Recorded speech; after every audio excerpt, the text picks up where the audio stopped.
আল্লাহ পাক মানুষ সৃষ্টি করে কি করেছেন সেটা জানার আগে আমরা এটা জানবো যে আল্লাহ রাব্বুল আলামিন যখন একা ছিলেন তারপর আল্লাহ পাক কি করেছেন, জানতে ইচ্ছা করে না?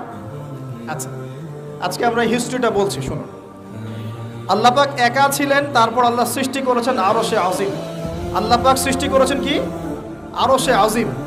আরশ কি জিনিস?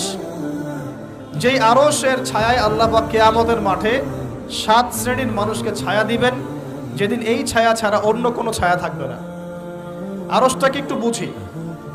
একটা হাদিসের মধ্যে নবী সাল্লাল্লাহু আলাইহি ওয়াসাল্লাম বলেছেন, নবীর নাম শুনলেই দরুদ পড়বেন, বলবেন সাল্লাল্লাহু আলাইহি ওয়াসাল্লাম। নবীজি বলছেন, দেখো এই পৃথিবী থেকে প্রথম মহাবিশ্বের দূরত্ব হচ্ছে 500 বছরের পথ। কত বছর? 500 বছর। এভাবে দ্বিতীয় মহাকাশ থেকে তৃতীয় মহাকাশ দূরত্ব 500 বছরের পথ।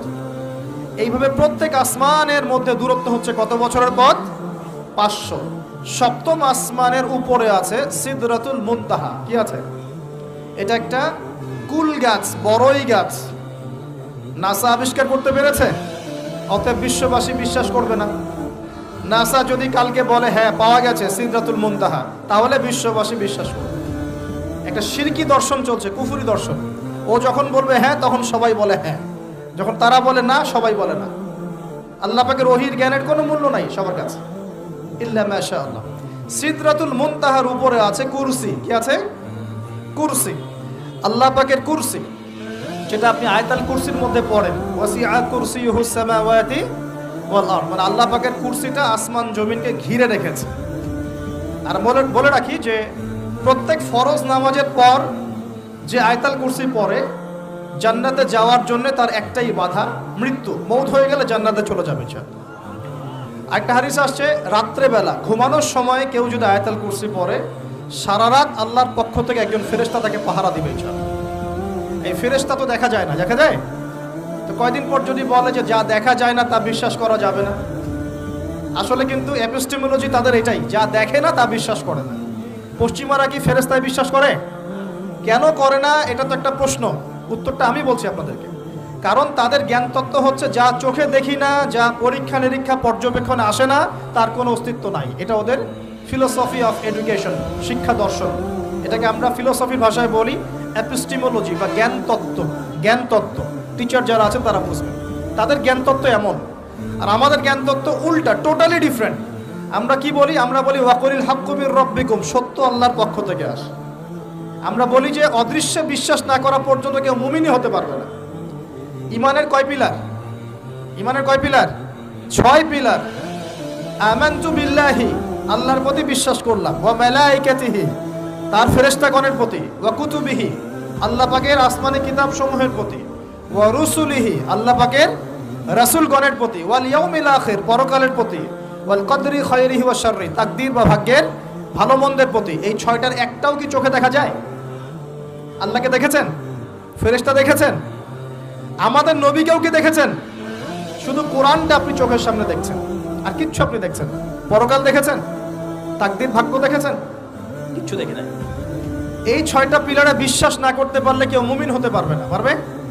আলিফ লাম মিম যালিকাল কিতাবু লা রাইবা ফি হুদাল লিল মুত্তাকিন। কারা মুত্তাকি? আল্লাযীনা ইউমিনুনা বিল গায়বি। এই যে 6টা গায়েবে যারা বিশ্বাস করে, এরা হলো মুমিন, মুত্তাকি।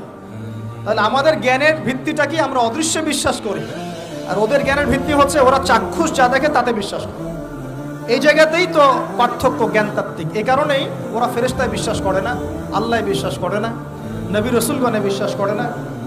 তারা বলছে আল্লাহর সন্তান আছে, নাউযুবিল্লাহ। হ্যাঁ, তারা আসমানি কিতাবে বিশ্বাস করছে না, তার ধর্মের কনসেপ্টে বিশ্বাস করছে না। তারা পরকাল, পুনরুত্থান, হাসর, কিয়ামত, মিজান, পুলসিরাত কিছুই বিশ্বাস করে।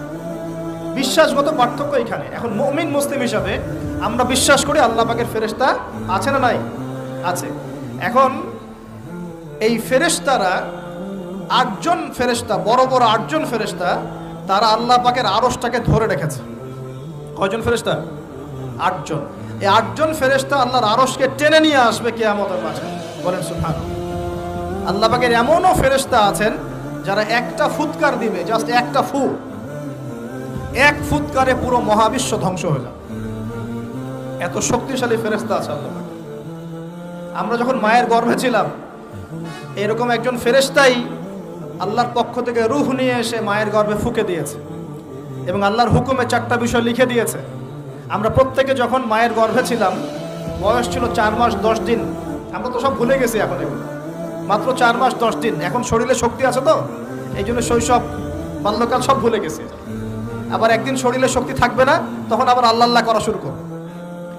2 দিন ডায়রিয়া হলেই আল্লাহ আল্লাহ শুরু হয়ে যায়। যখন মানুষ সুস্থ থাকে আল্লাহর বিরুদ্ধাচারণ করে, আল্লাহ বলতে কেউ নাই। ঠিক আছে? তো ওই ফেরেশতা লিখে দিয়েছেন 4টা জিনিস আল্লাহর পক্ষ থেকে। 1, সেই ব্যক্তির হায়াত কতটুকু হবে। 2, দুনিয়াতে রিজিক পাবে, কি কি রিজিক পাবে। 3 নাম্বার, তার কাজগুলো কি কি হবে, দুনিয়ায় কি কি কাজ করবে সে। আর 4 নাম্বার, তার সৌভাগ্য, সে সৌভাগ্যবান হবে না দুর্ভাগ্যবান হবে, মানে জান্নাতি হবে না জাহান্নামী হবে। এটা লিখে দেওয়া হয়ে গেছে। এখন এরকম 8 জন বড় বড় ফেরেশতা আল্লাহর আরশটাকে ধরে রেখেছে। আর আমরা বলছি কুরসির কথা। এই কুরসি আসমান জমিনকে ঘিরে আছে। আর আয়াতুল কুরসি যে ব্যক্তি তেলাওয়াত করবে, ইনশাআল্লাহ তাআলা আল্লাহর পক্ষ থেকে একজন ফেরেশতা তাকে সারা রাত পাহারা দিবে ইনশাআল্লাহ। কে অপরকে আল্লাহর জন্য মহব্বত করে। বয়ফ্রেন্ড গার্লফ্রেন্ড ট্র্যাডিশন বলা হচ্ছে না। বয়ফ্রেন্ড গার্লফ্রেন্ডের হারাম জেনার ভালোবাসা বলা হচ্ছে না। কি বলা হচ্ছে? দিনের জন্যে, আল্লাহর জন্যে দুজন পরস্পরকে ভালোবাসে, আল্লাহর জন্যেই বিচ্ছেদ ঘটে। 5 নাম্বার, সেই ব্যক্তি যাকে, যুবক ভাই শোনেন ভালো করে, সেই ব্যক্তি যাকে কোনো সুন্দরী নারী জেনার জন্য ডাকে। সুন্দরী উচ্চ বংশের কোনো মেয়ে নিজেই জেনা করার জন্য ডাকে, কিন্তু যুবক বলে আমি আল্লাহকে ভয় করি, ইন্নী আখাফুল্লাহ, আমি আল্লাহকে ভয় করি। এরকম যুবক আছে এখনো বাকি সমাজে? এখন তো ইচ্ছা করেই মানুষ জেনা করে। এখন তো জেনা এত সহজ, মানুষ 1000, 1500, 2000 টাকা দিয়ে জেনা করতে পারে। এই সমাজে জেনা সহজ, বিয়ে হয়েছে কঠিন। এই সমাজে জেনাটা সহজ হয়ে গেছে, বিয়েটা কঠিন হয়ে গেছে। এই জন্য বিয়ের ঝামেলা অনেকে যেতে চায় না। জেনা করেই তো আমি যা উদ্ধার করার করছি। বিয়ে করলে খাওয়াতে হবে, নিজের পায়ে দাঁড়াতে হবে, এই লাগবে সেই লাগবে, সুবহানাল্লাহ। কিন্তু প্রিয় ভাই মনে রাখবেন, যদি আপনি জেনা থেকে বেঁচে থাকতে পারেন, আল্লাহ পাক আপনাকে সাক্ষাৎ মৃত্যুর হাত থেকেও বাঁচাতে পারেন। এটা আমি এমনি এমনি বলি নাই, দলিল দিচ্ছি। জেনা এমন একটা পাপ, যেই পাপ থেকে যদি কোনো যুবক নিজেকে বাঁচাতে পারে, আল্লাহ পাক তাকে সাক্ষাৎ মৌতের হাত থেকেও বাঁচাতে পারবে ইনশাআল্লাহ। কিভাবে? 3 বন্ধু যাচ্ছে রাস্তা দিয়ে, হঠাৎ করে ঝড়, বন্ধু 3 জন ঢুকে গেল গুহার মধ্যে। কিসের মধ্যে? গুহায়, যে পাহাড়ি এলাকায় আপনারা থাকেন যারা, গুহার মধ্যে। হঠাৎ করে পাহাড়ের পাথর দিয়ে গুহার মুখটা বন্ধ হয়ে গেল। এখন খোলার কোনো অপশন নাই। সবাই বলছে এখন 3 জন, এখন তো আমরা বের হতে পারবো না। সবাই সবার নেক আমলের ওসিলা দিয়ে আল্লাহর কাছে দোয়া করো। কিসের ওসিলা দিয়ে? নেক আমলের ওসিলা দিয়ে দোয়া করতে হয়। যে হাদিস, মৃত মানুষকে ওসিলা করে তার জন্যে নজর মানত জবাই করে দোয়া করতে হয় না। নিজের নেক আমলের ওসিলা দিয়ে আল্লাহর কাছে দোয়া করতে হয়।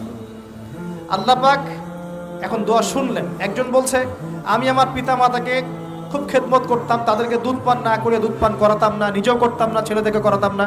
আল্লাহ, এই কাজটা তোমার ভালো লাগলে আজকে গুহার মুখ থেকে পাথর সরিয়ে দাও। পাথর একটু সরে গেল। পাথর আল্লাহর কথা শোনে কিনা? শোনে না? সবাই আল্লাহর কথা শোনে। আগুন আল্লাহর কথা শোনে কিনা? ইব্রাহিমের জন্য আগুন ঠান্ডা হয়ে যায় নাই? আচ্ছা, তারপরে আরেকজন দোয়া করছে, আল্লাহ আমার এক কর্মচারী ছিল, তার বেতন বাকি ছিল, সে বেতন না নিয়ে চলে গেছে, আমি সেই বেতনটা দিয়ে কিছু গবাদি পশু কিনেছি। আস্তে আস্তে গবাদি পশু বেড়েছে, অনেক দিন পর সে এসেছে টাকা চাওয়ার জন্য। আমি বলেছি সবই তোমার, সব নিয়ে চলে যাও। সে বলেছে আপনি কি ফাইজলামি করতেছেন আমার সাথে? আমার টাকা আমাকে দেন। বলছে না, তোমার টাকা দিয়ে আমি এটা কিনেছিলাম, আজকে বংশবৃদ্ধি হয়েছে, সব তোমার, নিয়ে যাও। সে নিয়ে গেল। সে বলছে আল্লাহ, এই কাজ যদি তোমার সন্তুষ্টির জন্য করে থাকি, আজকে আমাকে বাঁচাও। পাথর একটু সরে গেল। এবার তৃতীয় ব্যক্তি, এই ছেলে বলছে, যুবক ছেলে, আল্লাহ আমার একজন চাচাতো বোন ছিল। কে ছিল? এই যে বয়ফ্রেন্ড গার্লফ্রেন্ড, খালাতো বোন, চাচাতো বোন, এখন তো বিচ্ছিরি অবস্থা। এখন এমন একটা অবস্থা, পশ্চিমা সভ্যতার রিপোর্টগুলো পড়ে দেখি, ভাইও বোনের সাথে জেনা করে। ওদের ওখানে নিজের আপন পিতার দ্বারাও মেয়ে সেক্সুয়াল হ্যারাসমেন্টের শিকার হয়। ওরা আমাদেরকে শেখায় এখন ভালো কোনটা মন্দ, আর আমরাও আমাদের মাথাটা কবে যে বিক্রি করে দিলাম, ওদের কাছ থেকে ভালো মন্দ শিখতে হচ্ছে। কোরআন সুন্নাহ বাদ দিয়ে ওদের কাছ থেকে ভালো মন্দ শিখতে হচ্ছে।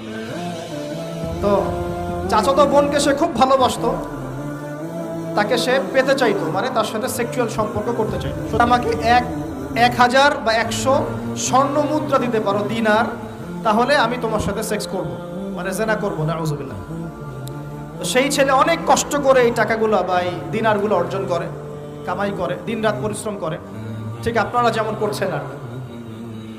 তো এরপর সে তার স্বর্ণ মুদ্রা দেয়, দিয়ে বলে যে এখন আমাকে আমার কাজ করতে দাও।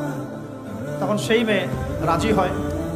ঠিক যে মুহূর্তে তারা সেক্সুয়াল সম্পর্কটা করবে, ঠিক ওই মুহূর্তেই এই মেয়ে বলে ওঠে, হে আল্লাহর বান্দা, আল্লাহকে ভয় কর। আমি সারা জীবন আমার সতীত্বকে ধরে রেখেছি, কাউকে দেইনি, আমি কারোর সাথে এরকম অন্যায় করি নাই, আমি খারাপ মেয়ে নই, তুমি আমার ইজ্জতটা নষ্ট করো। কে বলছে কথা? মেয়ে। ওই অবস্থা থেকে কি একটা ছেলের উঠে আসা সম্ভব? এটা কি এতটাই সহজ? এটা কিন্তু সহজ না। সত্যি কথা বলতে এই বিষয়টা কিন্তু এতটাও সহজ না। যারা অবিবাহিত তারা হয়তো বুঝতে পারবে না, বিবাহিতরা বুঝতে পারছে। তো ওই অবস্থা থেকে সেই টাকাগুলো না নিয়ে সেই স্বর্ণমুদ্রা মেয়েকে দিয়ে ওখান থেকে সেই ছেলে উঠে আসে আল্লাহর ভয়ে। সে এখন গুহার মধ্যে আটকা পড়েছে, আল্লাহকে বলছে, আল্লাহ ওই দিন ওই কাজ যদি তোমার সন্তুষ্টির জন্য করে থাকি, আজকে আমাকে মৃত্যুর হাত থেকে বাঁচাও। সমস্ত পাথর দপদপ করে সরে গেল গুহার মধ্যে। এটা কিন্তু কোনো গাল গল্প না, এটা বনু ইসরাইলের ঘটনা, সত্য ঘটনা। এই হাদিস থেকে আমি আপনাকে দলিল দিচ্ছি যে যদি জেনার মতো পাপ থেকে আমি সরে আসতে পারি, সাক্ষাৎ মৌত থেকে আল্লাহ বাঁচাতে পারে। প্রিয় ভাই, সেই যুবক আরশের ছায়া ছায়া পাবে যে তার যৌবনকালটাকে আল্লাহর পথে কাটিয়েছে, এবং যাকে কোনো সুন্দরী মেয়ে জেনার জন্য আহ্বান করে, সে বলে আমি আল্লাহকে ভয় করি। আমরা তওবা করি, আমরা কোনো প্রকার জেনার পাপে যাব না ইনশাআল্লাহ। যদি হারাম কোনো সম্পর্ক থেকে থাকে, আজকেই এই নাম্বার ডিলিট করে ফেলতে হবে। আল্লাহ পাক তৌফিক দান। ডিলিট করার আগে আবার ফোন করে বলেন না যে আজকে থেকে আর কথা বলবো না, তাহলে এই কথা আর কোনোদিন শেষ হবে না। একবারই বন্ধ, ডিসকানেক্টেড। কার জন্যে? আল্লাহর জন্য। এবং এটা করার পরে আল্লাহকে বলতে হবে, আল্লাহ শুধু তোমার ভয়ে এবং তোমার সন্তুষ্টি পাওয়ার জন্যে আমি জেনা থেকে বেরিয়ে আসলাম। আল্লাহ তুমি আমাকে হেদায়েত দাও, ঈমান দাও, আমল দাও, এবং তোমার রাস্তায় আমাকে বেহিসাব রিজিক দাও। এবং নেককার কুমারী, নেককার প্রেমময়ী, তাকওয়াবান, মুত্তাকি একজন স্ত্রী আল্লাহ তুমি আমাকে দান করো। ইনশাআল্লাহ আল্লাহ পাক আপনাকে দান করো। আল্লাহ পাক দান। আল্লাহ পাকের জমিন প্রশস্ত, আল্লাহর হাত প্রশস্ত। আল্লাহর হাতকে সংকীর্ণ মনে করবেন না, আল্লাহর জমিনকে সংকীর্ণ মনে করবেন না। আল্লাহ পাক যাকে ইচ্ছা বেহিসাব রিজিক দিতে পারে ইনশাআল্লাহ। আল্লাহ পাক আমাদের সবাইকে বেহিসাব রিজিক দান করুন বলি আমিন। আর কে? আর সেই ব্যক্তি যে এত গোপনে দান করে, যার বাহাত জানে না ডান হাত কি দান করেছে, যার বাহাত জানে না ডান হাত কি দান করেছে। আমাদের মতো নয় যে 10,000 টাকা দান করলে সবাইকে না জানানো পর্যন্ত ঘুম হচ্ছে না, এমন নয়। দান এমন গোপনে করে যে তার বাহাত জানে না ডান হাত কি দান করছে। আল্লাহ পাক আমাদের সবাইকে গোপনে দান করার তৌফিক দেন। এর মানে এই না যে প্রকাশ্যে দান করা যায় না, প্রকাশ্যেও দান করা যায়। অন্যকে উৎসাহিত করার জন্যে প্রকাশ্যেও দান করা যায়, কিন্তু গোপন দান আল্লাহর কাছে অনেক বেশি পছন্দের। আর 7 নাম্বার সেই ব্যক্তি যে নীরবে নিভৃতে গোপনে আল্লাহর কথা স্মরণ করে কাঁদে এবং তার চোখ দিয়ে অশ্রু প্রবাহিত হয়। এই 7 শ্রেণীর মানুষকে আল্লাহ পাক কিয়ামতের মাঠে আরশের ছায়ায় ছায়া দিবে ইনশাআল্লাহ। আমরা কি পেতে চাই? আল্লাহ পাক এই আরশ সবার আগে সৃষ্টি করেছেন। তারপর কি সৃষ্টি করেছেন? কলম। কি? কলম। কলম সৃষ্টি করে আল্লাহ পাক বলেছেন উকতুব, লিখো। কলম বলছে মাযা আকতুব, আমি কি লিখবো? আল্লাহ বলছেন কিয়ামত পর্যন্ত যা হবে সব লিখো। লাউহে মাহফুজে কলম লেখা শুরু করেছে, কিয়ামত পর্যন্ত যা হবে সব লেখা হয়ে গেছে। অতএব রিজিক নিয়ে আপনার টেনশন করার কোনো দরকার নাই। যা লেখা হয়েছে পাবেন ইনশাআল্লাহ। যদি হালাল পথে চান হালাল পথে পাবেন, হারাম পথে চাইলে হারাম পথে। আপনি যা তাকদিরে আছে এর বাইরে আপনি কিছু পাবেন, যতই চেষ্টা করেন। আল্লাহ পাক আমাদের সবাইকে তাকদির নিয়ে সন্তুষ্ট থাকার তৌফিক দান করুন। এই তো প্রথম বিশ্বযুদ্ধে কত মানুষ মারা গেছে? 3 থেকে 4 কোটি। 3 থেকে 4 কোটি। নবী সাল্লাল্লাহু আলাইহি ওয়াসাল্লাম এবং সাহাবীরা যত যুদ্ধ করেছেন ইসলামের জন্য, সবগুলো যুদ্ধের পরিসংখ্যান মিলালে 10,000 মানুষও মারা যায় নাই। 10,000ও না। আর তোমাদের শুধু প্রথম বিশ্বযুদ্ধেই 3 থেকে 4 কোটি মানুষ মারা গেছে। সেকেন্ড ওয়ার্ল্ড ওয়ারে মারা গেছে 7 থেকে 8 কোটি মানুষ। ভিয়েতনাম যুদ্ধে এরকম প্রায় 4 থেকে 5 লক্ষ, আরও বেশি হতে পারে। চায়নায়, রাশিয়ায়, আপনার ইতালিতে যে বড় বড় রেভলিউশনগুলো হয়েছে দেখবেন লক্ষ লক্ষ মানুষ মারা গেছে, লক্ষ লক্ষ। এই যে শুরু হয়েছে ইউক্রেন রাশিয়া, এই যুদ্ধ এত তাড়াতাড়ি থামবে না, এই যুদ্ধ এত দ্রুত বন্ধ হবে না, এটা কন্টিনিউয়াসলি চলতে থাকবে। ওদের প্ল্যান ছিল সিরিয়াকে নিয়ে, সিরিয়াকে কেন্দ্র করে তার একটা মালহামা চেয়েছিল, গ্রেট ওয়ার, বিশ্বযুদ্ধ। ওটা হয়নি, আলহামদুলিল্লাহ হয় না, আলহামদুলিল্লাহ হয়নি। এখন নতুন পরিকল্পনা হচ্ছে এই যে ইউক্রেন রাশিয়া ইস্যু নিয়ে সারা ওয়ার্ল্ডে একটা ফেতনা সৃষ্টি করে। অলরেডি তারা ফেতনা সৃষ্টি করেই ফেলেছে। গ্যাসের দাম বেড়ে গেছে, তেলের দাম বেড়ে গেছে, এক্সপোর্ট ইম্পোর্ট কলাপস করছে, অনেক সমস্যা হচ্ছে। এবং এটাকে জিয়ে রাখা হচ্ছে অস্ত্র দিয়ে, প্রযুক্তি দিয়ে, হ্যাঁ, ট্যাঙ্ক দিয়ে, সমরাস্ত্র দিয়ে ওরা জিয়ে রাখছে যুদ্ধটাকে, যে চলুক, কন্টিনিউয়াসলি চলতে থাকবে। কারণ তাদের উদ্দেশ্য হচ্ছে পুরো বিশ্বে একটা ম্যাসাকার যুদ্ধ লাগানো। এটা আস্তে আস্তে আপনারা বুঝতে পারবেন, আমাকে কিছুই বলতে হবে না, আস্তে আস্তে আপনারা এমনি বুঝতে পারবেন। সারা বিশ্বে একটা গ্রেট ওয়ার হতে পারে, যেটাকে মিলিটারি অ্যাফেয়ার্স যারা বুঝেন তারা বলেন যে নিউক্লিয়ার ওয়ার বা পারমাণবিক যুদ্ধের কথা বলেন। এটা কিন্তু আমাদের দরজায় দাঁড়িয়ে আছে। আমরা দোয়া করি এমনটা না হোক, কিন্তু হতে পারে। আমরা দোয়া করি এমনটা না হোক, কিন্তু হতে পারে। হলে কি হবে সেই চিন্তা আমাদের করতে হবে। তো যারা বলে ইসলাম তরবারির জোরে ছড়িয়েছে, তাদের এইসব কথা বলার কোনো অধিকার নাই, এতে লজ্জা করা উচিত। কারণ শুধু ফার্স্ট ওয়ার্ল্ড ওয়ারেই 3 থেকে 4 কোটি মানুষকে তারা মেরে ফেলেছে। আমরা কি তরবারের জোরে ইসলাম প্রচার করেছি, নাকি আদর্শের জোরে হয়েছে? আদর্শ দেখে, মুসলিমদের চরিত্র দেখে, তাদের চারিত্রিক মাধুর্য দেখে, কোরআন সুন্নাহর প্রামাণ্যতা দেখে লক্ষ লক্ষ মানুষ ইসলাম কবুল করেছে, আলহামদুলিল্লাহ। এখনও করছে, আলহামদুলিল্লাহ। এখন যে সারা বিশ্বে মানুষ মুসলিম হচ্ছে, কোন জায়গায় মুসলিমরা গলার জোরে, তরবারের জোরে ইসলাম প্রচার করছে দেখান দেখি। এখন কি বিশ্বে মানুষ মুসলিম হচ্ছে না? হচ্ছে কি না? পশ্চিমা সভ্যতার মানুষরা মুসলিম হচ্ছে না? এখন কি আমরা যুদ্ধ করছি, তরবারি দিয়ে ওদেরকে ধরে রেখেছি, এই ইসলাম কবুল কর, এটা বলেছে? প্রিয় ভাইরা, এটা বলতে চাচ্ছিলাম, ফেরেশতারা বলেছেন রক্তপাত ঘটাবে আর ফাসাদ সৃষ্টি করবে। তারা কি সঠিক না ভুল? ফেরেশতারা সঠিক না ভুল? সঠিক। তারা কি গায়েব জানতেন? উত্তর না। তারা কিসের আলোকে বলেছেন? ওই যে বাসিরা, দূরদর্শিতা। জিন জাতি যা করেছে এরা তো তাই করতে পারে। আল্লাহ পাক কি বলছেন? আল্লাহ পাক বলছেন ইন্নী আ'লামু মা লা তা'লামুন, আমি যা জানি তোমরা তা জানো না। মানে আমার অনেক শুকরগুজার বান্দা থাকবে যারা আমার আনুগত্য করবে, আমার বিরুদ্ধাচরণ করবে না। আমরা ওই বান্দাদের অন্তর্ভুক্ত হতে চাই, আল্লাহ পাক কবুল করুন বলি। এটা বলে রাখি যে জান্নাতের 120টা কাতার হবে। কয় কাতার? 120 কাতার। এর মধ্যে 80টা কাতার হবে উম্মতে মুহাম্মাদের মধ্য থেকে। এবার আল্লাহ পাক আদম আলাইহিস সালামকে সৃষ্টি করলেন নিজ হাতে। সূরা সাদের মধ্যে আল্লাহ পাক বলেছেন খালাকতু বিয়াদাই, আমি নিজ হাতে ওকে সৃষ্টি করেছি। আল্লাহর হাত কেমন সেটা ব্যাখ্যা করার দরকার নাই, এগুলো নিয়ে চিন্তা করতে যাবেন না। আল্লাহ পাকের মতোই, কারোর সাথে সাদৃশ্যপূর্ণ নন। আল্লাহ পাক এবার আদম আলাইহিস সালামকে সৃষ্টি করে নাম শিক্ষা দিলেন। ওয়াল্লামা আদামাল আসমাআ কুল্লাহা, এই মহাবিশ্বের যত জ্ঞান আল্লাহ পাক আদম আলাইহিস সালামকে শিক্ষা দিলেন। বলেন সুবহানাল্লাহ। এখান থেকে দলিল পেলাম আমাদের পিতা বানর থেকে হয় নাই, আমাদের পিতাকে আল্লাহ পাক সৃষ্টি করেছেন। আমাদের পিতাকে কে সৃষ্টি করেছেন? আল্লাহ রাব্বুল আলামিন। তাও আবার নিজ হাতে, মানে কি? ভালোবাসা দিয়ে, ভালোবেসে, মহব্বতের সাথে। এই খলাকতু বিয়াদাই, আমি নিজ হাতে সৃষ্টি করেছি, এই কথা মানুষ ছাড়া, আদম আলাইহিস সালাম ছাড়া অন্য কারোর জন্য আল্লাহ পাক বলেন নাই। অন্য সবার জন্য আল্লাহ পাক বলেছেন ইদা আরাদা শাইআন আইয়াকুল লাহু কুন ফায়াকুন। যখন আল্লাহ পাক কিছু করতে চান খালি বলেন কুন, হও, ফায়াকুন, হয়ে যায়। ওখানে আল্লাহ পাক বলেন নাই সাগর সৃষ্টি করেছে হাত দিয়ে, এই গ্রহ নক্ষত্র সৃষ্টি করেছে আমার হাত দিয়ে। আল্লাহ পাক এমনটা বলেন নাই। আদম আলাইহিস সালামকে আল্লাহ পাক কত মহব্বত করেন, আল্লাহ পাক বলছেন যে আমি তাকে আমার নিজ হাতে সৃষ্টি করেছি। আর আজকে তোমরা শেখাচ্ছ মানুষকে, আস্তাগফিরুল্লাহ, যে মানুষ বানর থেকে হয়ে যায়। কত বড় কুফরি, কত বড় শিরক, কত বড় লজ্জা। নিজের সম্মান মানুষ নিজেভাবে নষ্ট করতে পারে, নিজের সম্মান নিজে নষ্ট করতে পারে। আমাদেরকে আল্লাহ সৃষ্টি করেছেন আদম আলাইহিস সালাম থেকে। তারপরে যান, শুধু সৃষ্টি করেন নাই, আল্লাহ পাক সমস্ত নাম শিক্ষা দিয়েছেন। নাম মানে এখানে শুধু নাম, মঙ্গল, নেপচুন, প্লুটো এগুলো না। নাম মানে হচ্ছে জ্ঞান। নাম মানে কি? জ্ঞান।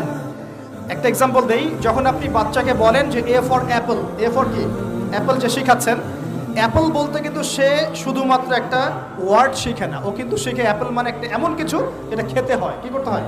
খেতে হয়। যখন আপনি শেখান এ ফর অ্যান্ট, ও বুঝতে পারে অ্যান্ট হচ্ছে একটা সৃষ্টি, এটা চলাচল করে, কালো কালো দেখতে, ও কিন্তু মাথার মধ্যে ওটা ছবি এঁকে নেয়। তো এটা নাম মানে শুধু নাম না, জ্ঞান। আল্লাহ পাক আদম আলাইহিস সালামকে সমস্ত জ্ঞান শিক্ষা দিলেন। আল্লামাল ইনসান মা লাম ইয়ালাম, আল্লাহ বলছেন আমি মানুষকে সেই জ্ঞান শিক্ষা দিয়েছি যা মানুষ জানতো না। মানে আমরা সৃষ্টিগতভাবে জ্ঞানী ছিলাম না, আল্লাহ পাক জ্ঞান শিক্ষা দিয়েছেন। কোন জ্ঞান শিক্ষা দিয়েছেন? যে জ্ঞান ফেরেশতাদেরও ছিল না। বলেন সুবহানাল্লাহ। আল্লাহ পাক জ্ঞান শিক্ষা দিয়ে ফেরেশতাদের সামনে নিয়ে গিয়ে বলছেন তোমরা এই নামগুলো বলো দেখি। ফেরেশতারা বলছেন লা ইলমা লানা ইল্লা মা আল্লামতানা, আল্লাহ আমাদের তো সেই জ্ঞান নাই, যা আপনি শিখিয়েছেন অতটুকুই জানি, এর বেশি জানি না। এবার আল্লাহ পাক বলছেন ইয়া আদম আম্বিহুম বিআসমাইহিম, আদম তুমি সব নাম বলে দাও দেখি। আদম আলাইহিস সালাম সমস্ত নাম ধর করে সব বলে দিলেন। আমাদের পিতা জ্ঞানী ছিলেন না? ছিলেন না। আল্লাহ পাক নিজে তাকে জ্ঞান শিক্ষা দিয়েছে। আর আমরা বলছি মানুষ আস্তাগফিরুল্লাহ অন্য প্রাণী থেকে আসছে। সুবহানাল্লাহ, কত অদূরদর্শী মানুষেরা, কত সুদূর প্রসারী একটা কুফরি মতবাদ। এবার আল্লাহ পাক আদম আলাইহিস সালামকে বলছেন তুমি নাম বলে দাও, তিনি সব নাম বলে দিলেন। এবার গিয়ে আল্লাহ পাক ফেরেশতাদেরকে বলছেন এবার তোমরা একটা কাজ করো, ইয কুলনা লিল মালাইকাতি ইসজুদু লি আদম, তখন আল্লাহ পাক বলছেন যে আমি ফেরেশতাদেরকে বললাম তোমরা সবাই এখন আদমকে সিজদা করো। বলেন সুবহানাল্লাহ। কত সম্মান আমাদের পিতা। মহাবিশ্বে ফেরেশতাদের সামনে আল্লাহ পাক তাকে সিজদা করালেন ফেরেশতাদেরকে দিয়ে। ফাসাজাদু, সবাই সিজদা করলো, ইল্লা ইবলিস। কে সিজদা করলো না? ইবলিস। এখানে একটা বিষয় মনে রাখেন, আমাদের পিতাকে কিসের কারণে সম্মানিত করা হয়েছে? শারীরিক গঠন, চেহারার সৌন্দর্য, টাকা পয়সা, রিজিক, কোনটার কারণে? এইটাই মনে রাখবেন। মুসলিম উম্মাহ যদি আজকে সারা বিশ্বের নেতৃত্ব দিতে চায়, সবাইকে জ্ঞানী হতে হবে, জ্ঞানের বিপ্লব ঘটাতে হবে। বলেন সুবহানাল্লাহ, বলেন আমিন। এই জ্ঞানের বিপ্লব ঘটাতে পারলে ইনশাআল্লাহ মুসলিম উম্মাহ আবার সেই জায়গায় যাবে যেখান থেকে আমরা এসেছি। জ্ঞান ছাড়া আমরা কিচ্ছু করতে পারবো না। আর এই জ্ঞান মানে শুধু একমুখী শিক্ষা নয়, জেনারেল শিক্ষা, ইসলামিক শিক্ষা, এই দুইটাকে হারমোনিয়াসলি কম্বাইন্ড করতে হবে, করে এমন জ্ঞান অর্জন করতে হবে যে জ্ঞান দিয়ে বিশ্বকে আমরা চ্যালেঞ্জ করতে পারি।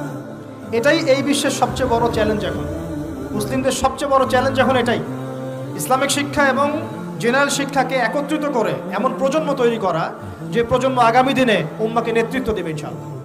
এই একটা কাজ যদি কেউ করে যেতে পারে, আল্লাহ পাক তৌফিক দেখ, আমরা দোয়া করি আল্লাহ পাক এমন নেতা আমাদের উপরে নিয়ে আসুক যারা এরকম প্রজেক্ট লঞ্চ করতে পারে। বলেন আমিন। দোয়া করতে কোনো সমস্যা? অথবা যদি কেউ হাল না ধরে, আল্লাহ পাক যেন এমন কিছু মানুষ তৈরি করে দেন যারা এই জ্ঞানতাত্ত্বিক বিপ্লব নিয়ে কাজ করবে ইনশাআল্লাহ। এটা সবচেয়ে ইম্পর্টেন্ট কাজ এখন, না হলে আজকে থেকে 20-30 বছর পরে এই প্রজন্মকে আপনি আর খুঁজে পাবেন না। দেখবেন এমন প্রজন্ম চলে আসছে যারা বলবে আল্লাহর সাথে আমাদের কোনো সম্পর্ক নাই, নামাজ পড়বে না, রোজা রাখবে না, যাকাত দিবে না, আল্লাহকে চিনবে না। দেখে নিয়েন, আমরা দোয়া করি এমনটা না হোক, কিন্তু যদি আমরা হাল ছেড়ে দিই এখন এমনটাই হবে সামনে। এটা খিদিরের দৃষ্টিভঙ্গি দিয়ে আপনাদেরকে বললাম, জ্ঞানতাত্ত্বিক রেভলিউশন দরকার। যদি কেউ কোনো উদ্যোগ না গ্রহণ করে, অ্যাটলিস্ট বাসায় পারিবারিকভাবে হলেও আপনাকে শেখাতে হবে সন্তানকে, কোনো অপশন নাই। এবার ফাসাজাদু, সবাই সিজদা করেছে, ইল্লা ইবলিস, ইবলিস করে নাই। কেন করছে না ইবলিসের সমস্যাটা কি? ইবলিসকে আল্লাহ পাক জিজ্ঞাসা করছেন, আল্লাহ পাক জিজ্ঞাসা করছেন মা মানাআকা আল্লা তাসজুদা ইযা আমারতুক, আমি তোমাকে আদেশ করলাম আদমকে সিজদা করতে, কে তোমাকে নিষেধ করলো সিজদা করতে? ইবলিস বলছে বেশি চালাক, বেশি বোঝে যারা, অতিরিক্ত বুদ্ধিজীবী। ইবলিস ছিল বেশি বুদ্ধিজীবী। ইবলিস ছিল কি? অতিরিক্ত মাত্রার বুদ্ধিজীবী। আছেন আমাদের সমাজের এরকম কিছু মানুষ, ও বলছে খালাকতানি মিন নার, আমাকে সৃষ্টি করেছেন আগুন দিয়ে, আগুন তো সুপিরিয়র মাটির চাইতে। ও খালাকতাহু মিন তিন, আর আপনি এই আদমকে সৃষ্টি করেছেন মাটি থেকে, কাদা মাটি দিয়ে, আমি কেন আদমকে সিজদা করতে যাব? যুক্তি, অতি যুক্তিবাদী, অতি বুদ্ধি। আল্লাহ পাক বলছেন ফাখরুজ মিনহা ফাইন্নাকা রাজিম, এখান থেকে বের হয়ে যাও, তুমি অভিশপ্ত। ফাইন্না আলাইকা লা'নাতা ইলা ইয়াউমিদ্দিন, আমার আদেশ লঙ্ঘন করার কারণে কিয়ামত পর্যন্ত তোমার উপর লানত, অভিশাপ বর্ষিত। আল্লাহ পাক তাড়িয়ে দিলেন, একদম থ্রোন অ্যাওয়ে। আমরা বলি না আউযু বিল্লাহি মিনাশ শাইতানির রাজিম, রাজিম শব্দের মানে হচ্ছে বিতাড়িত, থ্রোন অ্যাওয়ে, কার্সড, যাকে অভিশাপ করা হয়েছে। এবার ভালো করে শোনেন প্রিয় ভাই, ইবলিসের এই স্টেটমেন্টগুলো শোনেন। এবার ইবলিস বলছে রব্বি আনজিরনি ইলা ইয়াউমি ইউবআসুন। এই স্টেটমেন্টটা ভালো করে শোনেন। ইবলিস বলছে রব্বি, হে আমার রব। ইবলিস বলছে রব্বি, হে আমার রব। ইবলিস বলছে রব্বি, হে আমার রব, আমাকে অবকাশ দিন। আনজিরনি, আমাকে অবকাশ দিন। ইলা ইয়াউমি ইউবআসুন, কিয়ামত দিবস পর্যন্ত। ইবলিস আল্লাহকে বিশ্বাস করে কি করে না? ইবলিস আস্তিক না নাস্তিক বলেন? ইবলিস বলছে রব্বি। রব্বি মানে কি? হে আমার রব। রব্বি মানে রব না, রব্বি মানে আমার রব। রব্বুন মানে রব, রব্বুহু তার রব, রব্বুহুম তাদের রব, রব্বুকা মানে তোমার রব, রব্বুকুম মানে তোমাদের রব, রব্বি মানে কি? আমার রব, রব্বুনা আমাদের রব। এটা গ্রামার, বুঝতে পারছেন? ইবলিস বলছে রব্বি মানে কি? হে আমার রব, আনজিরনি, আমাকে অবকাশ দিন, ইলা ইয়াউমি ইউবআসুন, কিয়ামত দিবস পর্যন্ত। ইবলিস আস্তিক না নাস্তিক? তাহলে এখন বলেন তো, আমরা যারা দুনিয়াতে আল্লাহকে অস্বীকার করছি তারা ইবলিসের চেয়ে বড় না ছোট? দলিল দিলাম তো নাকি এমনি এমনি বললাম? আচ্ছা, আল্লাহ পাক বলছেন যাও, ফাইন্নাকা মিনাল মুনজারিন, তোমাকে অবকাশ দেয়া হলো। কারণ কিয়ামত পর্যন্ত সময় আল্লাহর কাছে খুব বেশি কিছু না, একদিনেরও কম, অল্প সময়, একটা সকাল একটা সন্ধ্যার মতো। ঠিক আছে, দিলাম, যাও। এবার ইবলিস চ্যালেঞ্জ করছে। এই চ্যালেঞ্জটা আমরা সবাইকে মনে রাখতে হবে, সারা জীবন ইবলিসের এই স্টেটমেন্টটা মনে রাখতে হবে। সেটা কি? ইবলিস বলছে ফাবিমা আগওয়াইতানি, সূরা আরাফ পড়ে দেখবেন। ইবলিস বলছে ফাবিমা আগওয়াইতানি, আপনি যে আদমের কারণে আমাকে আজকে বের করে দিলেন জান্নাত থেকে, লাআকুদান্না লাহুম সিরাতাকাল মুস্তাকিম, আমি সেই আদমের সরল পথে ওত পেতে বসে থাকবো, চুপটি ঘাপটি মেরে বসে থাকবো, ঘাপটি মেরে ওর জন্য বসে থাকবো। আর সুম্মা লাতিয়ান্না মিন বাইনি আইদিহিম, আমি অবশ্যই তার সামন থেকে আসবো। সুম্মা লাতিয়ান্নাহুম মিন বাইনি আইদিহিম, আমি আদম সন্তানদের সামন থেকে আসবো, সামন থেকে মানে সরাসরি ওয়াসওয়াসা দিব। ওয়া মিন খালফিহিম, পেছন থেকে আসবো মানে পিছন থেকে ওয়াসওয়াসা দিব। ওয়া আন আইমানিহিম, ডান দিক থেকে ওয়াসওয়াসা দিব। ওয়া আন শামাইলিহিম, বাম দিক থেকে আসবো। ওয়ালা তাজিদু আকসারাহুম শাকিরিন, আপনি বেশিরভাগ আদম সন্তানকে শুকরগুজার পাবেন না। ইবলিস ঠিক বলেছে না ভুল বলেছে? বেশিরভাগ মানুষ নামাজ পড়ে না, বেশিরভাগ মানুষ সুদ খায় কি খায় না, বেশিরভাগ মেয়ে এখন বেপরদায় চলে কি চলে না, বেশিরভাগ মানুষ এখন অন্যায় করে কি করে না, বেশিরভাগ মানুষই আল্লাহ থেকে দূরে চলে। ইবলিস কিন্তু ঠিকই বলেছে, ঠিক বলে নাই? আচ্ছা, আল্লাহ পাক বলছেন ঠিক আছে যাও, তোমার চ্যালেঞ্জ তোমার জায়গায়, তবে আমার বান্দারা যদি সারা জীবনও অন্যায় করার পরে একবার, যদি খালি একটা বার মন থেকে তাওবাতান নাসুহা মানে প্রকৃত তওবা করে, খালেস তওবা করে, আল্লাহর কাছে ফিরে আসে, বলে আস্তাগফিরুল্লাহ, আল্লাহ আমাকে মাফ করে দাও, রব্বিগফির ওয়ারহাম, আল্লাহ মাফ করো, ক্ষমা করো, আস্তাগফিরুল্লাহাল্লাযী লা ইলাহা ইল্লা হুয়াল হাইয়ুল কাইয়্যুম ওয়া আতুবু ইলাইহি, বা আমার কাছে একটা বার যদি মাফ চায়, ক্ষমা চায়, তার সারা জীবনের গুনাহ আমি মাফ করে দেব। আর কি চাই? ওই যে বললাম না, আমাদেরকে ভালোবেসে আল্লাহ সৃষ্টি করেছেন। এবার ইবলিস চলে গেল, আর আদম আলাইহিস সালামের পাঁজর থেকে আল্লাহ পাক সৃষ্টি করলেন হাওয়া আলাইহিস সালাম। বলে সুবহানাল্লাহ। কারণ সঙ্গিনী ছাড়া আমরা চলতে পারবো না। পারবো? যারা চিরকুমার সঙ্গে নাম লেখাচ্ছ, এগুলো থেকে বের হয়ে আসো। এখন চিরকুমার থাকার টেন্ডেন্সি মানুষের, চিরকুমার থাকতে হবে কেন? সঙ্গী দরকার আছে কি নাই? আছে। একা একা লাগে, মানুষ একা একা চলতে পারে না। ইব্রাহিম আলাইহিস সালাম একা চলে আসছেন, তার সাথে সারা আলাইহিস সালাম ছিলেন। আমাদের নবীজি যখন একা, তার সাথে খাদিজা রাদিয়াল্লাহু আনহা ছিলেন। ঠিক আছে? ঠিক একইভাবে আদম আলাইহিস সালাম একা একা জান্নাতে, আল্লাহ পাক তার পাঁজর থেকে সৃষ্টি করলেন কাকে? হাওয়া আলাইহিস সালাম। বলে রাখি, হাওয়া আলাইহিস সালাম ছিলেন পৃথিবীর সবচেয়ে সুন্দরী নারীদের একজন। দুজন নারীকে সবচেয়ে সুন্দরী বলা হয়। কয়জন? একজন হাওয়া আলাইহিস সালাম, আর একজন ইব্রাহিম আলাইহিস সালামের স্ত্রী সারা আলাইহিস সালাম। মনে থাকবে? এখানে মনে রাখবেন, নিজে যদি পবিত্র থাকেন, নিজের চরিত্রকে পবিত্র রাখেন, ইনশাআল্লাহ আপনি সব দিক থেকে ভালো একজন মেয়ে পাবেন। নিজের চরিত্র ঠিক থাকবে না, জিনা করবেন, 10 ঘাটের পানি খেয়ে আসবেন, দেখবেন যাকে বিয়ে করেছেন ও 15 ঘাটের পানি খেয়ে আসে। সতর্ক থাকবেন, আল্লাহ পাক হেফাজত করুন, বলি আমিন। এবার তারা দুজন জান্নাতে থাকতে লাগলেন। আল্লাহ পাক বলছেন, একটু মনোযোগ দেন, আল্লাহ বলছেন যে তোমরা দুজন জান্নাতে থাকো। ফাকুলা মিনহা রাগাদান হাইসু শি'তুমা, জান্নাতে যা ইচ্ছা তোমরা খাও, কোনো সমস্যা নেই, থাকো খাও। ওয়ালা তাকরাবা হাদিহি শাজারা, কিন্তু একটা আদেশ করছি তোমাদেরকে, এই যে গাছটা দেখছো এই গাছের কাছেও যাবে না। শব্দগুলো বোঝার চেষ্টা করো। আল্লাহ পাক বলছেন না যে গাছের ফল খাবে না, আল্লাহ পাক বলছেন গাছের কাছেও যাবে না। ঠিক যেমন আল্লাহ বলছেন ওয়ালা তাকরাবু আমওয়ালাল ইয়াতীম, এতিমের মালের কাছেও যাবে না। আল্লাহ বলছেন না এতিমের মাল খেও না। আল্লাহ বলছেন ওয়ালা তাকরাবু জিনা, জেনার কাছেও যেও না। আল্লাহ কিন্তু বলছেন না জেনা করো না। ঠিক একই ভাষায় আল্লাহ পাক বলছেন ওয়ালা তাকরাবা হাদিহি শাজারা, তোমরা দুজন এই গাছের কাছেও যাবে না। That's all. আর কোনো সমস্যা নাই, জান্নাতে থাকো। এবার তারা জান্নাতে থাকতে লাগলেন। থাকতে থাকতে এক পর্যায়ে ইবলিস ওয়াসওয়াসা দেওয়া শুরু করলো।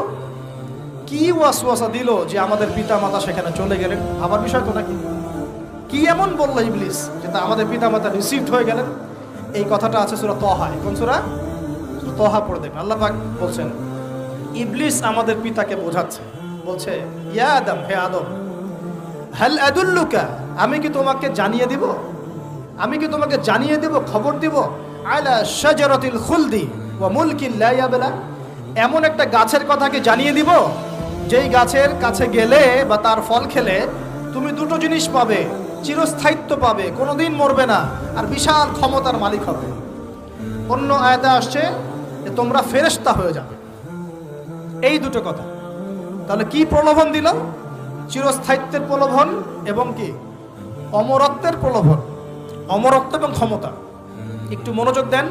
এই দুনিয়াতে যারা আল্লাহর পথ থেকে বিচ্যুত হয়ে গেছে বেশিরভাগ এই দুটার ফাঁদে পড়েছে, হয় ক্ষমতার ফাঁদে, না হলে দুনিয়ার এই যে মোহ, অমরত্ব, দুনিয়ার জীবন নিয়ে পড়ে থাকা, এই দুনিয়ার প্রেমেই মানুষ নিজের পথ হারিয়ে ফেলেছে।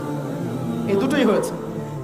এক পর্যায়ে পিতা মাতা চলে গেলেন, ফল খেয়ে ফেললেন, যদিও বা ফল খাওয়ার কথাটা কোরআনে নাই, কোরআনে আছে তারা গাছের কাছে চলে গেলেন। কি হলো গাছের কাছে যাওয়ার পরে? ফালাম্মা যাকাশ শাজারা, ফালাম্মা যাকাশ শাজারা, আল্লাহ পাক বলছেন যখন তারা গাছের কাছে চলে গেলেন।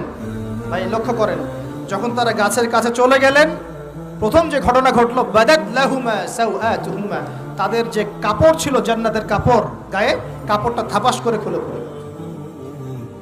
এখানে যদি আপনার কাপড়টা খুলে যায় কেমন লাগবে? বা কেউ যদি জোর করে কাপড় আপনার খুলে ফেলে কেমন লাগবে? কেউ যদি 10 জন জোর করে ধরে আপনার কাপড় খুলে দেয় কেমন লাগবে? আপনি নিজের জীবনের চাইতে বেশি কাপড়টা ধরে রাখার দিকে মনোযোগী হবেন না? আমাদের পিতা মাতাকে শয়তান জান্নাতে ফেরেশতাদের সামনে নগ্ন করে দিল, কাপড় খুলে পড়ে গেল। তার মানে জান্নাতে আমাদের পিতা মাতাকে নগ্ন করেছে কে? ইবলিস। তাহলে দুনিয়াতে যারা এখন আমাদের গা থেকে কাপড় খুলতে চায়, বেপর্দায় চলতে চায়, পর্দাকে কুপ্রথা বলে, কুসংস্কার বলে, যারা বলে যে অশ্লীলতার বিপ্লব ঘটুক, পোশাকের কোনো বাধা ধরা নিয়ম না থাকুক, সবাই স্বাধীন, যারা নগ্নতা অশ্লীলতার প্রচার প্রসার চায়, যারা মুসলিমদের গা থেকে কাপড় খুলতে চায়, এরা তাহলে কার হয়ে কাজ করছে? যেই কাজ শয়তান করেছে জান্নাতে ওই কাজই তারা করছে এখন জমিনে। কথা কি প্রমাণ করতে পারলাম? প্রথম দুর্ঘটনা কোনটা? প্রথম দুর্ঘটনা এটা নয় যে তারা আল্লাহর হুকুম আহকাম ত্যাগ করেছেন, আল্লাহকে অস্বীকার করেছেন, কুফরি করেছেন, শিরিক করেছেন, এগুলো হয়নি। প্রথমে সর্বপ্রথম দুর্ঘটনা হয়েছে গা থেকে কাপড় খুলে পড়ে গেছে, তাও জান্নাতে সবার সামনে। এবার আমাদের পিতামাতার কি অবস্থা চিন্তা করেন, লজ্জাস্থান প্রকাশিত হয়ে গেছে। এবার তারা জান্নাতের গাছের পাতা ছিঁড়ে ছিঁড়ে ছিঁড়ে গা এই লজ্জাস্থান ঢাকা শুরু করলেন। এটা সূরা আরাফের মধ্যে আছে। এবার আল্লাহ পাক তাদেরকে বললেন, আলাম আকুল লাকুমা, আমি কি তোমাদের দুজনকে বলি নাই, ইন্নাশ শাইতানা লাকুমা আদুউম মুবিন, শয়তান তোমাদের স্পষ্ট শত্রু, আমি কি তোমাদেরকে বলি নাই? এবার আমাদের পিতামাতা দরদর করে চোখের পানি ফেলে দিয়ে আল্লাহকে বলছেন, রব্বানা যালামনা আনফুসানা ওয়া ইল্লাম তাগফির লানা ওয়া তারহামনা লানাকুনান্না মিনাল খাসিরিন। এই দোয়া করার পর আল্লাহ পাক তাদেরকে মাফ করে দিলেন, বলে সুবহানাল্লাহ। কিন্তু জান্নাতে আর থাকা হলো না, জান্নাতে আর থাকা হলো না। আমরা অনেকে মনে করি এই ঘটনার কারণে হয়তো আল্লাহ পাক তাদেরকে নামিয়ে দিয়েছেন, এই কথাও ঠিক না। কেন ঠিক না? কারণ আল্লাহ পাক দুনিয়া সৃষ্টি করেছেন আগে, আর আল্লাহ আগেই মানুষ সৃষ্টি করার আগেই আল্লাহ পাক বলেছেন দুনিয়াতে আমার খলিফা পাঠাবো। তার মানে দুনিয়াতে যে আদম আলাইহিস সালামকে পাঠানো হবে এটা আগে থেকেই লেখা ছিল। এবার নামিয়ে দিচ্ছেন আল্লাহ পাক, কুল নাহবিতু মিনহা জামিআ, তোমরা সবাই এখন নেমে যাও। কে কে নেমে যাও? আদম, হাওয়া, ইবলিস সব নেমে যাও। কোথায় নেমে যাও? দুনিয়াতে নেমে যাও। এই হাদিসটা কি জানেন? হাদিসটা শুনে রাখেন, এটা আখিরুজ জামান বা কিয়ামতের আলামত সংক্রান্ত হাদিসগুলোর মধ্যে পাবেন। আল্লাহর রাসূল সাল্লাল্লাহু আলাইহি ওয়াসাল্লাম বলেছেন, কিয়ামতের আগে আগে আমার উম্মতের মধ্যে, ভালো করে শোনেন, কিয়ামতের আগে আগে আমার উম্মতের মধ্যে একদল মানুষ বের হবে যারা মদ পানকে হালাল মনে করবে। কাকে? মদ পান করাকে হালাল মনে করবে। যারা বাদ্যযন্ত্র, গায়িকা, নায়িকা এগুলো নিয়ে নর্তকী নাচাবে রাতের বেলা, এগুলোকে হালাল মনে করবে। যারা অশ্লীলতা, বেহায়াপনাকে জায়েজ করে নিবে। ঠিক আছে, এরকম কয়েকটা পাপের কথা বলে নবীজি বলছেন একদিন সকালবেলা আল্লাহ পাক তাদেরকে ঘৃণিত বানরে পরিণত করবে। এটা হবে সামনে, কখন কিভাবে হবে আল্লাহ ভালো জানেন। এবার আমি কনসেপ্টে চলে আসি। এই যে পৃথিবীতে নেমে আসলাম, তাহলে আমরা কোত্থেকে আসছি ভাই? আমরা কি পৃথিবীর অধিবাসী ছিলাম? আমরা জান্নাতে ছিলাম, ওখান থেকে আল্লাহ পাক পাঠিয়েছে। এবার পৃথিবীতে এসে আদম আলাইহিস সালামের যুগে খুব একটা দুর্ঘটনা ঘটে নাই, একটা ঘটেছে। কয়টা? একটা। ভাই হাবিলের কুরবানি কবুল হয়, কাবিলের অন্তর্দাহ হয়, জ্বালা হয়। কেন হাবিলেরটা কবুল হবে, কাবিলের কেন হচ্ছে না? এই হিংসার বশবর্তী হয়ে কাবিল হাবিলকে হত্যা করে ফেলে। হত্যা করে লাশটা দাফন করার পদ্ধতিও তার জানা ছিল না। আল্লাহ কাককে পাঠালেন, কাককে দেখে সে শিখল। প্রথম দুর্ঘটনা হচ্ছে হাবিল কাবিলের দুর্ঘটনা। বলে রাখি, আজকেও নিজের ভাইয়ের বেশে বহু কাবিল মুসলিম সমাজের মধ্যে ঘুরে বেড়ায়। নিজের ভাইয়ের লেবাসে, পোশাকে, সুরতেই বহু কাবিল এখনো কিন্তু মুসলিম সমাজে ঘুরে বেড়ায়। তো আমরা কাবিলদেরকে কাবিলের পরিণতি সম্পর্কে সচেতন করতে চাই। হাবিল বলেছিল, তুমি যদি আমাকে মারতে আসো, আমি তোমাকে মারার জন্য হাত বাড়াবো না। হাবিল জান্নাতে যাবে আর কাবিল জাহান্নামে যাবে। কেন কাবিল জাহান্নামে যাবে? নবীজি বলেছেন, পৃথিবীর প্রথম হত্যাকাণ্ড সংগঠিত করেছে কাবিল। এ কারণে পৃথিবীতে যত খুন হবে, সমস্ত খুনের পাপের একটা অংশ কাবিলের আমল নামায় যোগ করা হবে। একটা কথা মনে রাখবেন, সদকায়ে জারিয়া যেমন আছে, গুনাহে জারিয়াও আছে। একটা মদের দোকান দিয়েছেন, যত মানুষ মদ খাচ্ছে, সমস্ত গুনার একটা অংশ আপনার কাঁধে আসছে। সিনেমা হল করেছেন, মানুষ সারাদিন নেকটা ছবি দেখে, নগ্ন ছবি দেখে, যত মানুষ এখানে পাপ করবে, সমস্ত পাপের একটা অংশ আপনার কাঁধে যাবে। আবার একটা মাদ্রাসা করেছেন, যত মানুষ এখানে দ্বীনি ইলম শিখবে, এই নেকির একটা অংশ আপনি পাবেন। মরে গেলেও কবরে পাবেন। আল্লাহ পাক আমাদের সবাইকে সদকায়ে জারিয়া করার তৌফিক দেন, গুনাহের জারিয়া থেকে বাঁচিয়ে রাখুন। খুব খেয়াল রাখবেন, আল্লাহ পাক আমাদের হেফাজত করুন বলি আমিন। এবার ওই যুগ শেষ, নূহ আলাইহিস সালামের যুগ। এই যুগে আল্লাহর একই সুন্নত। নূহ আলাইহিস সালাম 950 বছর দাওয়াত দিলেন, 40টা বা 80টা পরিবার ইসলাম কবুল করেছে, বাকিরা করে নাই। যারা করে নাই আল্লাহ পাক তাদেরকে ডুবিয়ে মারলেন, যারা করেছে আল্লাহ পাক উদ্ধার করলেন। সোজা কথা। আজকে সারা পৃথিবীতে যত মানুষ আমরা বেঁচে আছি না, আমরা কোনো না কোনোভাবে ওই 80 পরিবারের সদস্য। আমরা ভাই ভাই, আমরা ওই ফ্যামিলি, 80 ফ্যামিলির অন্তর্ভুক্ত। কিরকম করে? নূহ আলাইহিস সালামের 4 সন্তান ছিল। কয় সন্তান? এক সন্তানের নাম হচ্ছে হাম। কি নাম? হাম। হাম ছিল একটু কালো বর্ণের। হামকে দিয়ে আফ্রিকার কন্টিনেন্টে যত মানুষ দেখছেন ব্ল্যাক স্কিনের, কালো স্কিন, এরা সবাই হামের বংশধর। মজা না বিষয়টা? মানুষের অস্তিত্ব পৃথিবীতে, ইতিহাস, এগুলো খুব ইন্টারেস্টিং টপিক। ইতিহাস পড়তে থাকলে আপনি ডুবে যাবেন। কত কি যে বিশ্বে হয়েছে আর কত কিছু হবে সামনে, সুবহানাল্লাহ। তখন আপনার অস্তিত্ব জানান দিবে যে আমি কত ক্ষুদ্র, মহাবিশ্ব কত বড়, আল্লাহ কত বড়, কত সময় চলে গেছে আর আমি এই সময় কি করছি। এক ভাইয়ের নাম শাম। এই শামকে কেন্দ্র করে এই আরবের যে মানুষগুলো আছে, আরব, অ্যারাবিয়ান, এরা শামের বংশধর। আরেক ভাইয়ের নাম ইয়াফাস। কি নাম? ইয়াফাস। ইয়াফাসের বংশধর হচ্ছে পশ্চিমারা, মানে রোমক যারা, তারা। আরেক ভাইয়ের নাম ছিল কেনান। কি নাম? কেনান। এ ইমান নিয়ে আসে নাই, ওই যে প্লাবনে ডুবে মরে গেছে। মরে যাওয়ার পরে আদম আলাইহিস সালাম বলেছিল, আল্লাহ আমার পরিবারের অন্তর্ভুক্তকে মাফ করে দাও। আল্লাহ বলেছেন, লাইসা মিন আহলিক, সে তোমার পরিবারের কেউ না। নবীর সন্তান হওয়ার পরেও ইমান না আনার কারণে সে জাহান্নামে গেছে। আর আমরা আর কি এমন মানুষ, অমুক আলেমের সন্তান, অমুক বক্তার সন্তান, হ্যাঁ, অমুক পীরের নবাবজাদা, অমুক তমুক, এইসব বড়াই করে লাভ নাই। আমল, আকীদা, ঈমান যদি ঠিক না থাকে, আমাদের বংশ পরিচয় আমাদেরকে বাঁচাতে পারবে, আমাদের দেশ, জাতীয়তাবাদ, বর্ণ বাঁচাতে পারবে। যার যার কবরে তাকে তাকে যেতে হবে। নিজের আমল নিয়ে ফিকির করে, নিজের কবর নিয়ে ফিকির করে, অন্যের দিকে চোখ দেওয়া বন্ধ করেন, আগে নিজের কবর ফিকির করেন। আল্লাহ পাক সবাইকে তৌফিক এনায়েত করুন বলি। যারা বুদ্ধিমান তারা নিজেকে নিয়ে ব্যস্ত থাকে, যারা যারা অহংকারী উদ্ধত এরা মানুষের পিছনে পড়ে থাকে। আল্লাহ পাক আমাদের সবাইকে নিজের চেহারা আয়নায় দেখার তৌফিক দান করেন।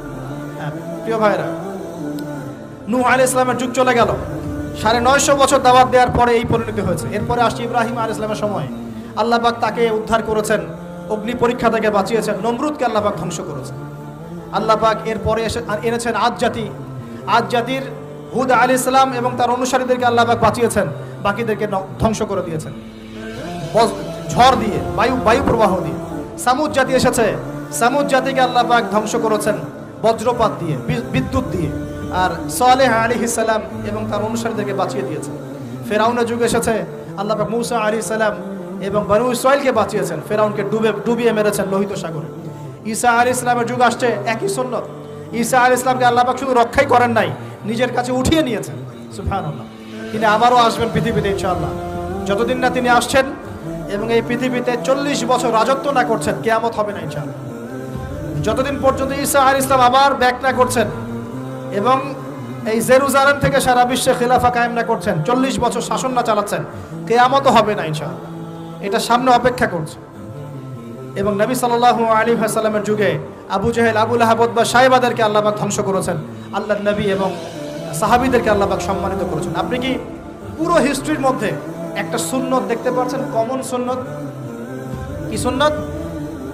প্রত্যেক যুগে যুগে যারাই আল্লাহর ওই যে বিধান মেনে চলেছে, সমকালীন নবী রাসূলদের আনুগত্য করেছে, আল্লাহ পাকের আনুগত্য করেছে, আল্লাহ পাক তাদেরকে উদ্ধার করেছেন দুনিয়াতেও পরকাল।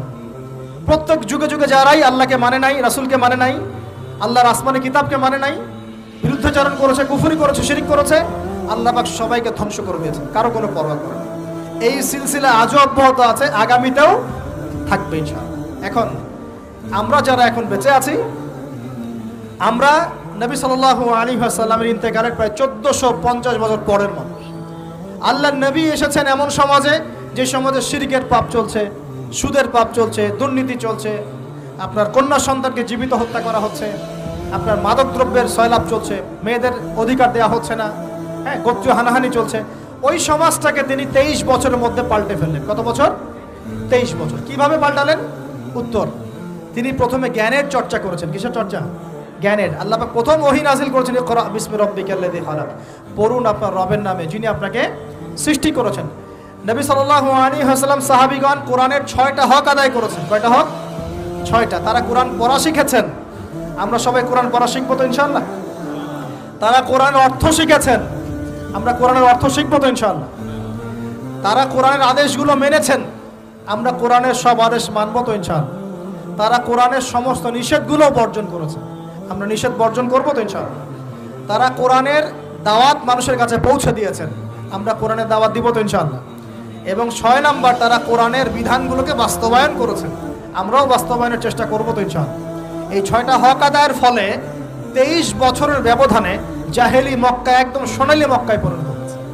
23 বছর পরের মক্কায় আপনি কোনো সুদ পাবেন, কোনো শিরক পাবেন, কোনো মূর্তি পূজা পাবেন, কোনো মেয়ের অপমাননা পাবেন, কোনো জেনা, কোনো ব্যভিচার, কোনো ধর্ষণ, কিচ্ছু পাবেন? 23 বছর পরের মক্কায় কোনো পাপ পাবেন না। কিভাবে সমাজ পরিবর্তন হলো? এই কোরআনের হক আদায়ের মধ্য দিয়ে হয়েছে, নবীর সুন্নাত প্রতিষ্ঠার মধ্য দিয়ে হয়েছে। এরপর কি থেমে গিয়েছিল? উত্তর, না। এরপর আবু বকর সিদ্দিকের যুগ এসেছে, প্রায় 2 থেকে 2.5 বছর তিনি শাসন কার্য চালিয়েছেন। ওই যুগে কি মানুষ আবার খারাপ হয়ে গিয়েছিল?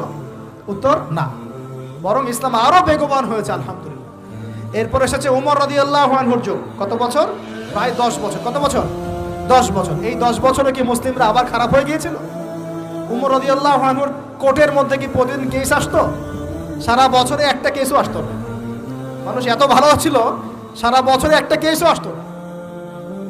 বরং যারা রাষ্ট্রীয় পর্যায়ে দায়িত্বশীল ছিল তারা এসে বলতো যে আমাদের ভাতাগুলো বন্ধ করে দেন, বসে বসে বেতন নিব কেন, কোনো তো কেসই আসে না, বসে থাকবো কেন? এরকম সমাজ ছিল।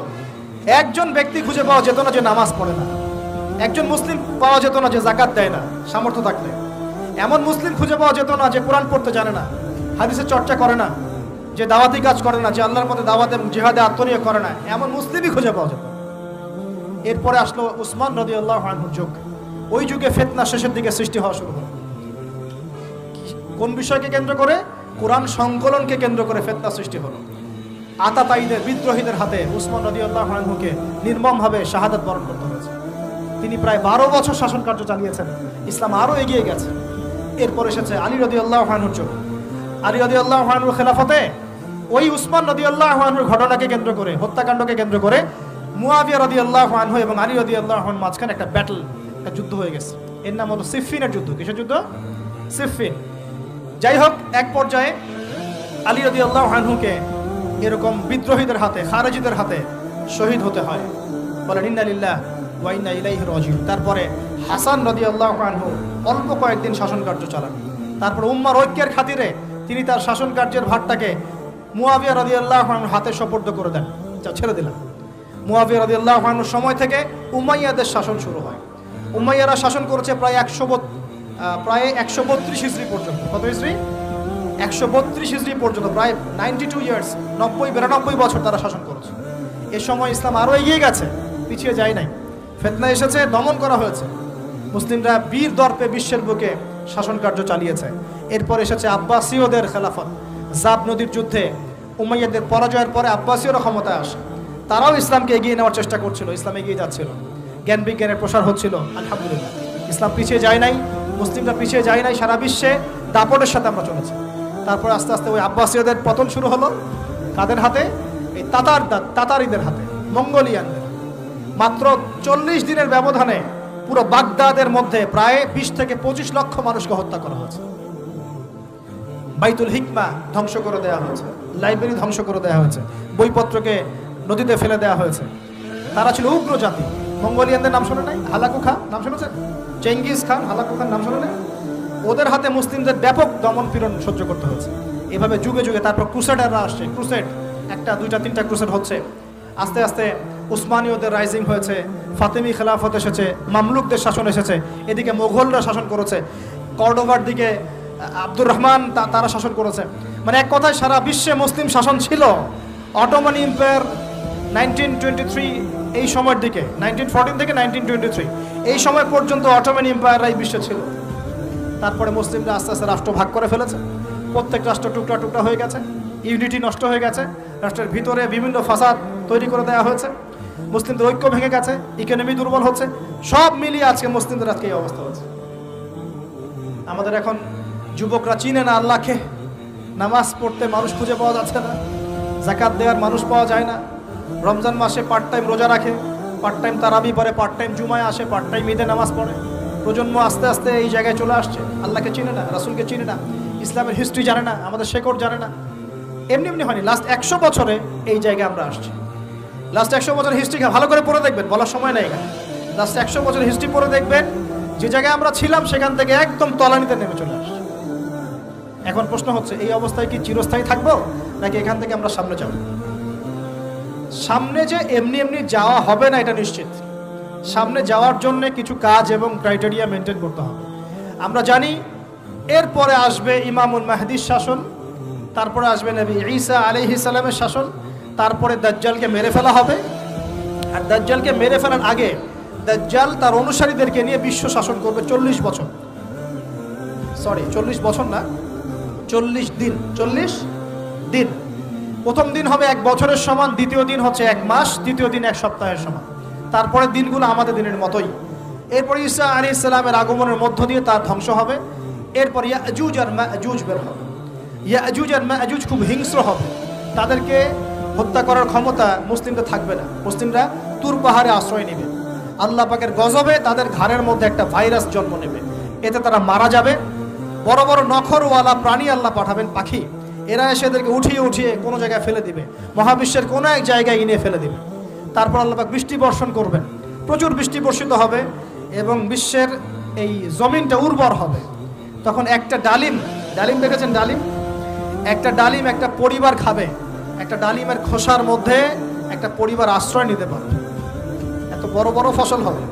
40 বছর ঈসা আলাইহিস সালাম এই বিশ্বকে শাসন করবে ন্যায়ের ভিত্তিতে, আদালতের ভিত্তিতে।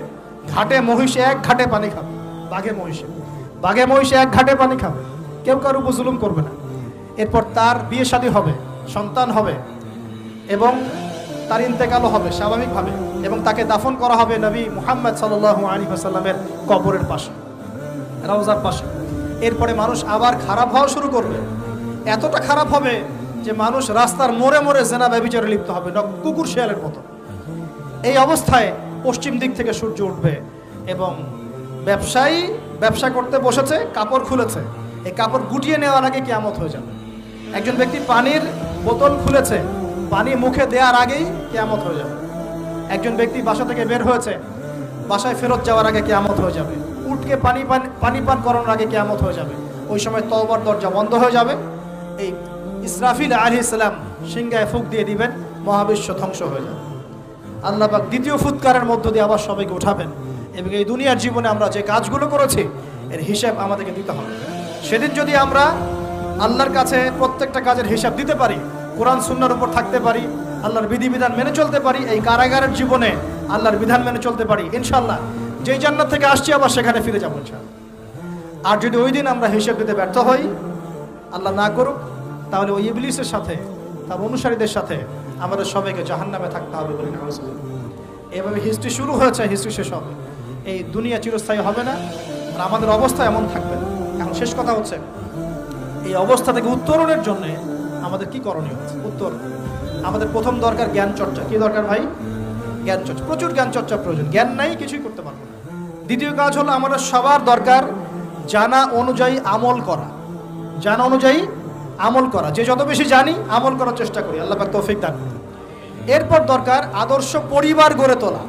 পারিবারিক আদর্শ সুন্দর হলে পরে সমাজটা সুন্দর হবে ইনশাআল্লাহ। আল্লাহ পাক আমাদের সবাইকে আদর্শ পরিবার গড়ার তৌফিক দান করুন। দিনদার মেয়েকে বিয়ে করবেন, দিনদার ছেলেকে বিয়ে করবেন, অল্পে তুষ্ট থাকবেন, পরিবারের বিষয়ে সবর করবেন এবং সন্তান সন্ততিদেরকে মানুষ করে যাওয়ার চেষ্টা করবেন। এরপর দরকার আমাদের হালাল রিজিক। সবাই যদি হালাল রিজিকে সন্তুষ্ট থাকি, সমাজের মধ্য থেকে অন্যায় এমনি অটোমেটিক কমে যাবে ইনশাআল্লাহ। প্রত্যেকটা কাজ করার আগে চিন্তা করব কিভাবে করলে হালাল হবে, কিভাবে করলে হারাম হবে। এরপর দরকার নবী সাল্লাল্লাহু আলাইহি ওয়াসাল্লামের সুন্নাহ মাফিক জীবন গড়া। 24 ঘন্টার দিন রাতে যে কাজগুলো আছে, এই কাজগুলোকে নবীর সুন্নত অনুযায়ী করার চেষ্টা করব। আল্লাহ পাক তৌফিক দান করুন বলি আমি। আরও দরকার আমর বিল মারুফের কাজ করা, মানে সৎ কাজে আদেশ করা। আমাদের সবাইকেই দাওয়াতি কাজ করতে হবে। একজন দুজন করবে, বাকিরা করবে না এমন নয়, সবাইকেই পার্ট টাইম হলেও দাওয়াতি কাজ করতে হবে। নামাজ আপনি পড়ছেন, নামাজের দাওয়াত দেন। আপনি যাকাত দিচ্ছেন, যাকাতের দাওয়াত দেন। আপনি রমজান মাসে রোজা রাখছেন, অন্য ভাইকেও রোজা রাখতে উৎসাহিত করেন। আপনি সুদ খাচ্ছেন না, অন্য ভাইকেও নিষেধ করেন, ভাই আপনিও খায়েন না। আমি যা করি সেটা আপনি অবশ্যই প্রচার করবেন, আপনি যা করেন সেটা আপনি প্রচার করবেন, যা করেন না সেটা বলতে যাওয়ার দরকার। তবে হ্যাঁ, আমলের কথা আপনি বলতেই পারেন। যদি আপনি তাহাজ্জুদ নিয়মিত পড়তে নাও পারেন, মানুষকে আপনি বলতে পারবেন তাহাজ্জুদে নামাজ পড়েন, তাহাজ্জুদ নামাজ পড়া ভালো। ইনশাআল্লাহ আস্তে আস্তে আপনি নিজেও আমল করার চেষ্টা করবেন। আল্লাহ পাক তৌফিক দান করুন। আমর বিল মারুফ, সৎ কাজে আদেশ করতে হবে। আরেকটা হচ্ছে অসৎ কাজে নিষেধ করতে হবে। সৎ কাজে শুধু আদেশ করলেই হয় না, অসৎ কাজেও কি করতে হয়? নিষেধ করতে হয়। মনে রাখবেন, শুধু সৎ কাজে আদেশ করলেই জীবনেও কোনোদিন আপনার উপর কোনো বালা মুসিবত, বিপদ আপদ, গালি তহমত আসবে না। যখন আপনি সৎ কাজে আদেশের সাথে সাথে অসৎ কাজেও নিষেধ করা শুরু করবেন, তখন চতুর্দিক থেকে আপনার উপরে বাধা আসা শুরু হবে। এটাই সুন্নাত। তবে এটা নবীর সুন্নাত। আল্লাহ পাক বলছেন, কুনতুম খায়রা উম্মাহ উখরিজাত লিন-নাস তা'মুরুনা বিল মা'রুফ ওয়া তানহাউনা আনিল মুনকার ওয়া তু'মিনুনা বিল্লাহ। আর আমাদের দায়িত্ব হচ্ছে পরবর্তী প্রজন্মকে মানুষ করে যাওয়া, নিজেদের জান মাল সময় শ্রম দিয়ে আল্লাহর জমিনে আল্লাহর দিনটাকে প্রচার করা, প্রসার করা, প্রতিষ্ঠার চেষ্টা করা এবং চরমপন্থী না হওয়া, আবার গোলালু মার্কা শৈথিলতাবাদীও না হওয়া, মধ্যমপন্থী থাকা, নিজের দায়িত্ব পালন করা, অন্যকে দিনের দিকে ডাকা। আমাদের ঊর্ধ্বতন কর্তৃপক্ষ যারা থাকবে সবার সামনে ইসলামটাকে যুগোপযোগীভাবে সত্য মিথ্যাকে স্পষ্ট করে দিয়ে উপস্থাপন করা। তারা যদি কবুল করে আলহামদুলিল্লাহ, যদি নাও করে তাদের দায়িত্ব তাদের, আমাদের দায়িত্ব আমাদের। That's all. আল্লাহ রাব্বুল আলামিন আমাদের সবাইকে কুরআন সুন্নাহ মাফিক জীবন করার তৌফিক দান করুন বলি আমিন। আমাদের সবাইকে আল্লাহ পাক পুরো ওয়ার্ল্ড হিস্ট্রি পড়ার তৌফিক দান করুন। কোরআনের জ্ঞানী হওয়ার তৌফিক দেন, এর অর্থ বোঝার তৌফিক দান করুন, নবীর সুন্নাহ মাফিক জীবন করার তৌফিক দান করুন, হালাল খাওয়ার তৌফিক দেন, আদর্শ পরিবার গড়ার তৌফিক দান করুন এবং দিন ইসলামকে বিজয়ী করার জন্য আমাদের জানমাল সময় শ্রম ব্যয় করে আল্লাহর পথে কাজ করার তৌফিক এনায়েত করুন। সকলেই বলে আমিন। أقول قولي هذا أستغفر الله لي ولكم ولسائر المسلمين. بارك الله لنا ولكم بالآية الحكيم إنه تعالى جواد كريم.